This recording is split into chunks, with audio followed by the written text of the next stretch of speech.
तो वहीं नीतीश कुमार और बीजेपी की नजर बिहार के विधानसभा चुनाव पर है। पिछली बार एनडीए को महागठबंधन के मुकाबले मामूली बढ़त मिली थी और इसी जीत के फासले को और ज्यादा बढ़ाने को लेकर के कोशिशें जारी हैं। नीतीश कुमार ने अभी से बिहार के सियासी पिच पर विरोधियों को मात देने के लिए फील्डिंग सजानी भी शुरू कर दी है।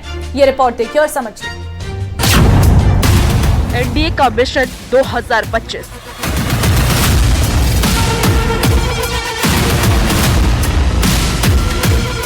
दो 2024 का सियासी महायुद्ध खत्म होने के बाद एनडीए के तमाम नेता अब बिहार के राजनीतिक अखाड़े में कूद गए हैं। लक्ष्य है एक बार फिर बिहार में एनडीए की सरकार बनाना। इसके लिए बीजेपी और जेडीयू ने अभी से बिहार के पॉलिटिक्स पिच पर अपने खिलाड़ियों को उतार दिया है, ताकि 2025 के रन में विरोधियों को सियासी मात दी जा सके। 2024 के लोकसभा चुनाव में एनडीए को 2019 के मुकाबले सीटें कम आई हैं। हालांकि विपक्ष को यहां बहुत ज्यादा बढ़त नहीं मिली, लेकिन जो सीटें विपक्षी गठबंधन जीतने में कामयाब रही है, उस पर एनडीए का कब्जा था। यही वजह है कि नीतीश कुमार ने अभी से अपने मंत्रियों को अलग अलग जिलों का प्रभारी बनाकर सियासी समीकरण साधना शुरू कर दिया है। जिन मंत्रियों को अलग अलग जिलों का प्रभारी दिया गया है, उनमें उप मुख्यमंत्री सम्राट चौधरी को पटना का प्रभार, उप मुख्यमंत्री विजय सिन्हा को भोजपुर और मुजफ्फरपुर का प्रभार, विजय चौधरी को पूर्णिया और नालंदा का प्रभारी बनाया गया। विजेंद्र यादव को वैशाली की जिम्मेदारी दी गई। संतोष कुमार सुमन औरंगाबाद में माहौल बनाएंगे। मंगल पांडे को दरभंगा और बेगूसराय का प्रभारी बनाया गया। मदन सहनी को सुपौल का प्रभार दिया गया। शीला मंडल को शेखपुरा और लखीसराय की जिम्मेदारी दी गई। संतोष कुमार सिंह भागलपुर के प्रभारी बनाए गए। जयंत राज को रोहतास और लेसी सिंह को मधुबनी का प्रभार दिया गया। रेणु देवी को सिवान का प्रभारी बनाया गया। ये तमाम मंत्री अपने अपने जिले में जाकर सरकार के विकास कार्यों की समीक्षा करेंगे और जिन्हें सरकार की योजनाओं का लाभ नहीं मिला है या वहां विकास के काम सही से नहीं हो रहे हैं, वहां काम करवाएंगे, ताकि विकास कार्यों के बदौलत 2025 के चुनावी माहौल को अपने पक्ष में करने में मदद मिले। Bureau report, news 18।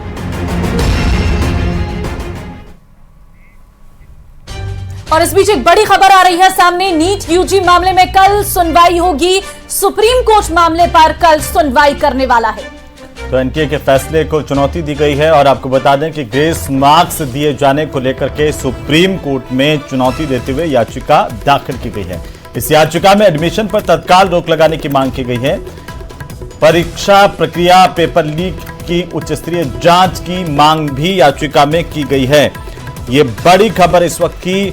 Supreme court में कल सुनवाई होगी नीट मामले को लेकर के, नीट परीक्षा को लेकर के, जहां एक तरफ देश भर में अभ्यर्थी प्रदर्शन कर रहे हैं, रीनीट की मांग की जा रही है, दूसरी तरफ सुप्रीम कोर्ट में याचिका दाखिल की गई। 3 अलग अलग याचिकाएं डाली गई हैं, जिनको लेकर कल सुप्रीम कोर्ट सुनवाई करेगा।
जब नीट में ऐसी धांधली हो सकती है, OMR सीट के माध्यम से पेपर लीक हो सकते हैं, एग्जाम सेंटर में चीटिंग हो सकती है, तो नेट के एग्जाम में क्यों नहीं होगी? एज अ नेट एस्पिरेंट मुझे भी यह डर लग रहा है कि जब नीट में हो रहा है तो नेट में क्यों नहीं होगा। लेकिन उसकी अच्छे से पार्शियलिटी कर रहे हैं, उसमें किसी को ज़्यादा किसी को कम ग्रेस देकर टॉपर लाना, तो फिर हम कैसे अपना फ्यूचर देखें और कैसे एग्जाम देने का सोचें।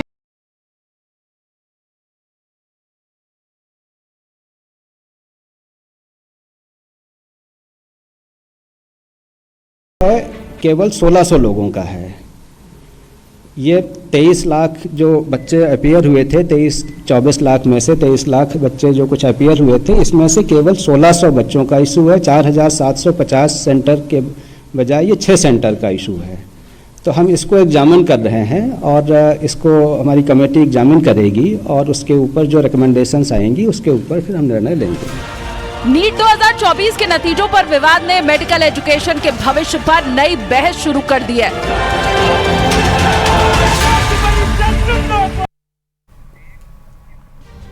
तो चलिए अब बात करते हैं गदर की सकीना की। 6 साल बाद अमीषा पटेल के चेक बाउंस का मामला सुलझता हुआ नजर आ रहा है। क्या है आखिरकार ये चेक बाउंस का मामला और एक्ट्रेस क्यों हो चुका रही है किश्त? एक्ट्रेस अमीषा पटेल कोर्ट के आदेश का पालन करते हुए अपनी सभी किश्तों को समय पर दे रही है। ये रिपोर्ट देखिए। कर्ज में डूबी गदर की सकीना। गदर की सकीना पर कितना है कर्जा? क्या है चेक बाउंस मामला?